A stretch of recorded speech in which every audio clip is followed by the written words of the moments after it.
Assalamualaikum warahmatullahi wabarakatuh. Nama saya Muhammad Fadul Mubin, NBI 143220081. Di sini saya akan mempresentasikan perencanaan bisnis briket arang dari sekam padi dengan nama produk Brikam untuk mata kuliah kewirausahaan dan inovasi. Dosen pembimbingnya yaitu Dr. Insinyur Dika Yusafitri, STMT, PhD. Latar belakang, latar belakang penulis merencanakan perencanaan bisnis briket arang sekam padi ini karena satu yaitu di Kabupaten Nganjuk dikenal sebagai salah satu lumbung padi eh, di Jawa Timur yang memiliki produktivitas padi yang cukup tinggi setiap tahunnya.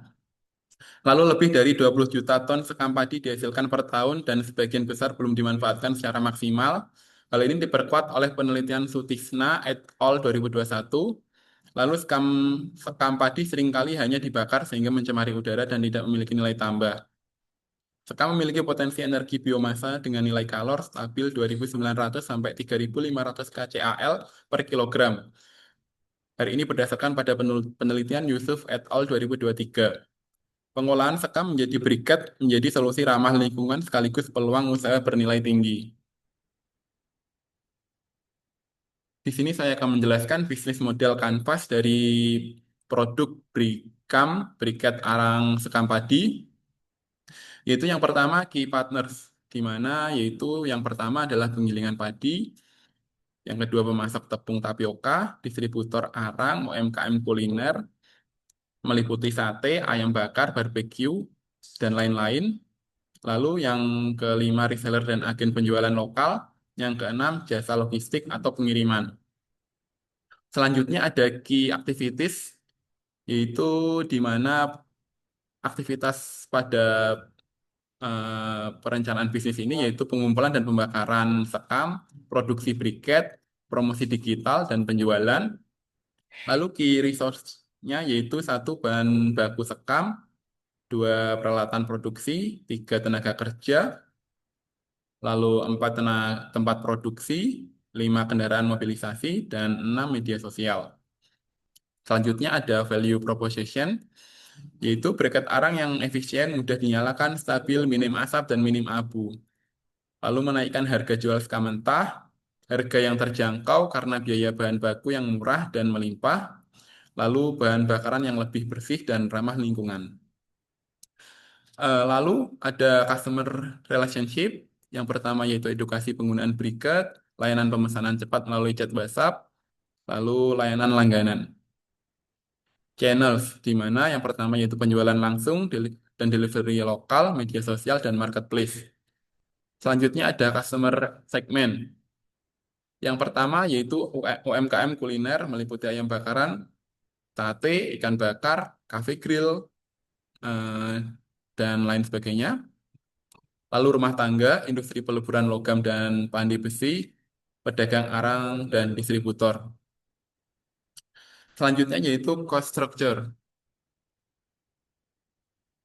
yaitu yang pertama yaitu pembelian alat dan perlengkapan produksi, yang kedua biaya bahan baku, yang ketiga biaya tenaga kerja, yang keempat transportasi mobilisasi, yang kelima biaya operasional dan pemeliharaan peralatan, yang keenam biaya promosi digital.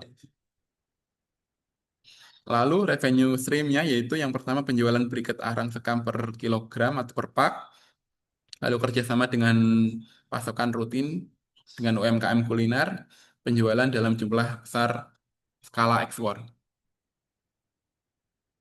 Selanjutnya ada keunggulan produk briket dengan bahan dasar sekam dibandingkan bahan lain. Dibandingkan dengan bahan dasar tempurung kelapa, sekam padi relatif lebih murah dan melimpah sehingga biaya produksinya sangat rendah dibanding dengan tempurung kelapa. Lalu dibandingkan dengan bahan dasar serbuk kayu, pasokan serbuk kayu yang sangat bergantung pada keberadaan industri mebel tidak akan sestabil ketersediaan sekam padi. Lalu bahan dasar bambu di mana jika dibandingkan dengan eh, sekam, sekam padi, proses karbonisasi bambu lebih mahal, memerlukan energi lebih banyak, serta bahan bakunya tidak tersedia merata di semua daerah. Berikut ini adalah logo dari produk Brikam, briket sekam. Selanjutnya ada SWOT, aplikasi untuk bisnis briket arang. Yang pertama ada aspek strength atau kekuatan, di mana meliputi bahan baku sekam padi yang sangat melimpah di Nganjuk sehingga produksi dapat berlangsung stabil. Yang kedua, briket arang sekam lebih efisien, mudah dinyalakan, panas stabil, minim asap dan minim abu. Yang ketiga, produk lebih ramah lingkungan dan tidak merusak hutan seperti arang kayu. Yang keempat, proses produksi dapat dilakukan skala kecil dengan modal terjangkau. Selanjutnya ada weakness atau kelemahan, yaitu meliputi harga arang konvensional, arang kayu yang jauh lebih murah membuat konsumen awal lebih memilih arang biasa dibandingkan briket sekam. Lalu membutuhkan edukasi kepada pelanggan bahwa efisien briket dapat mengimbangi harga yang lebih tinggi. Kualitas briket sangat bergantung pada proses pemadatan dan kadar air bahan baku. Lalu produksi bergantung pada cuaca apabila pengeringan masih manual. Selanjutnya yaitu kapasitas produksi terbatas jika tanpa mesin cetak atau oven pengering mekanis. Lalu opportunities atau peluang. Pada aspek ini analisisnya meliputi banyaknya usaha bakaran yaitu ayam bakar, sate, ikan bakar, kafe, grill yang membutuhkan bahan bakar lebih efisien dan bersih.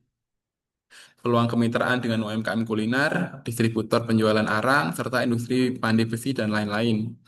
Kesadaran masyarakat terhadap produk ramah lingkungan semakin meningkat, lalu potensi pengembangan skala besar hingga pemasaran regional, yaitu threats atau ancaman.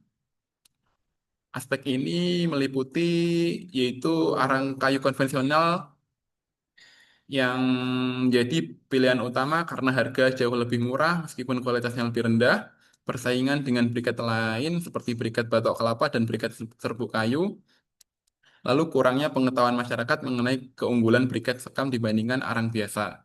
Resiko kualitas produk tidak konsisten jika proses produksi belum distandarkan. Sekian presentasi dari saya. Bila ada kurang lebihnya, saya mohon maaf. Terima kasih. Wassalamualaikum warahmatullahi wabarakatuh.